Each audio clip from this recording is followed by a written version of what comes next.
I came here in a really golden age, and maybe it's always a golden age, I don't know. But my mother was an Ottawa graduate, a valedictorian, and before us, and then my sisters came here. My sisters are twins, Rebecca and Rachel, and they were 2 years older than they are, 2 years older than me, and they came here also. It was while my brother went to University of Kansas, and it was just wonderful to be here. When I was here, it was at the time of the beginning of the interdisciplinary core programs, and so we had Freud,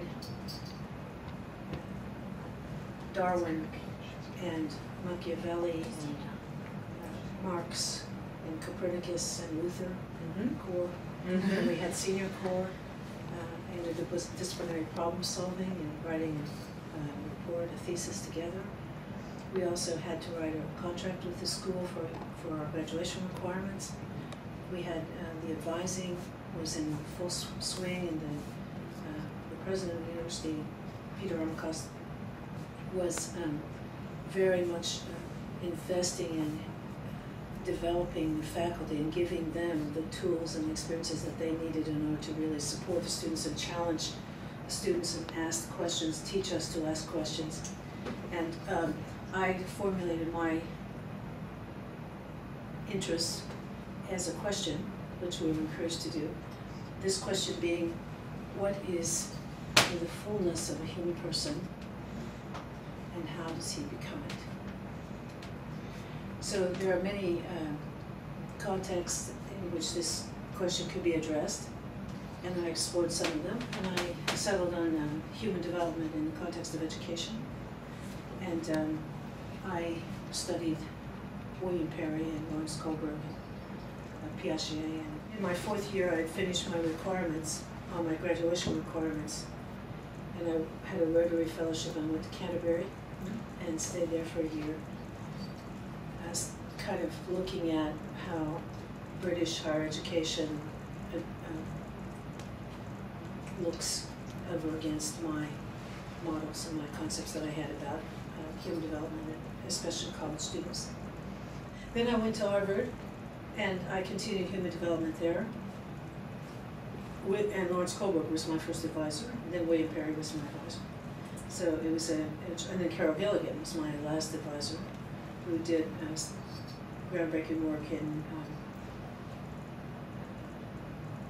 issues of moral development in a feminist context. While I was there,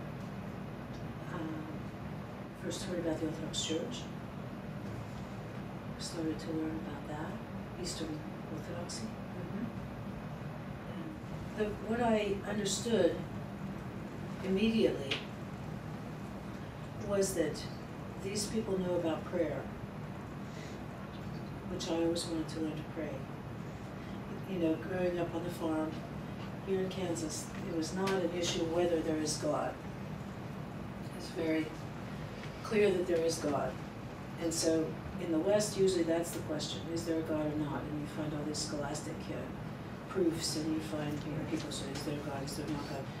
But this is not the question of the East. The question of the East is not, is there a God? We know this. The question is, how do you be with him? And how do you communicate? And so I was already on that side of things without knowing it. I thought that I was looking for what is the fullness of a human person, how does he develop? I didn't know initially, but this is really a question about holiness. It's a question about sanctification. It's a question about becoming perfect. As the Lord says, be ye perfect as your Father in heaven is perfect.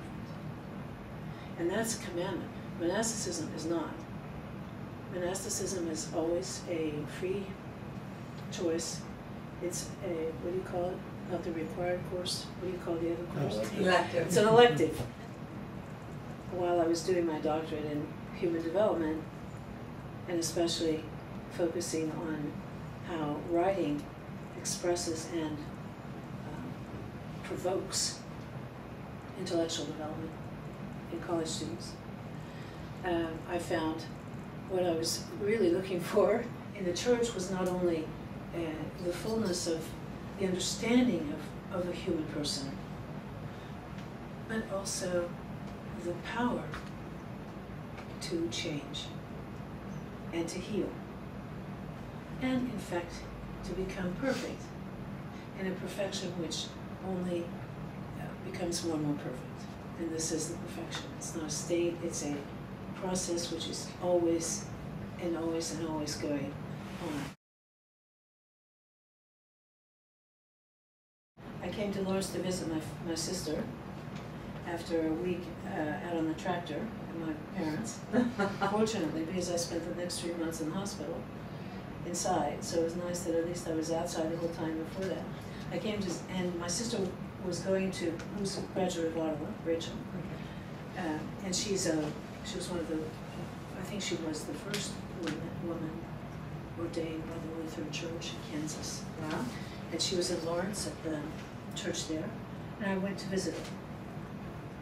And so she went to Kansas City.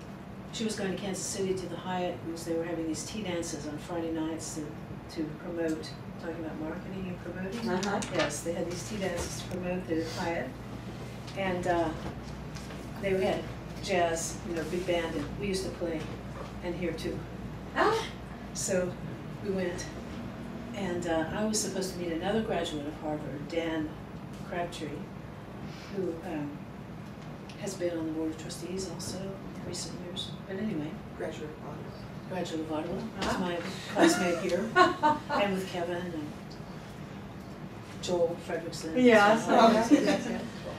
So, but it was, I couldn't meet him till a half hour later, so I was going to be there in the Hyatt lobby with her about a half hour with my sister and her date, and then would go over to Crown Center and meet Dan for dinner. And during that time, we were under the skywalks the whole time, and it was rush hour traffic in Kansas City. We were talking about the traffic, and so we had 2 or 3 near misses on the highway, on just a little bit. So we get to Union Station, to the parking lot, and I thought, thank God, we walk in the building, and about 10 minutes later, the skywalks collapsed. Oh, you were there? You were there? Oh my goodness. I was. But they said that originally I just was speaking with the wife of a priest up in North Kansas City who was bringing me Holy Communion every week after that. And she said that they had told him again they didn't think I would survive. And then I knew that they had told my parents that they didn't know if I would live, but I would never walk. My back was broken, I was paralyzed from the waist down, et cetera, et cetera, et cetera. So that was a great blessing. I saw my doctor in Kansas City the other day. My surgeon, my spine surgeon, he's still there, and it was such a joy to see him again. He was one of 2 only surgeons in Kansas City who were capable of doing the operation that I needed, and he was at Trinity Lutheran, where I was taken.